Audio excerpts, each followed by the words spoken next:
మరి ఈ శివశక్తి ఎప్పటి నుంచి పుట్టినారు అని అంటే మరి సాక్షాత్తు రేణుకాదేవే మరి లందగోళంలకు మాదిగ వారి లందగోళంలకు పోయినప్పుడు సబండ కులస్తుల దగ్గరికి పోయినప్పుడు ఎవరు కూడా స్థలం ఇయ్యలేరు.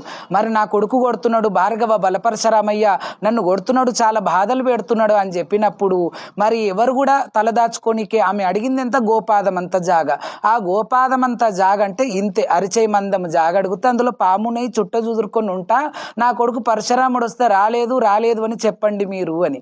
ప్రతి ఒక్క ఇంటికి కూడా ఈ భార్గవ బలపరశురాముడు పోయి మరి ఎల్లమ్మ ఇంట్లోకి వెళ్ళి బయటికి ఎల్లమ్మ అనడం వల్ల రేణుకాదేవి పేరు పోయి ఎల్లమ్మగా మారింది. ఆ యొక్క చరిత్ర చాలా మందికి తెలియదు.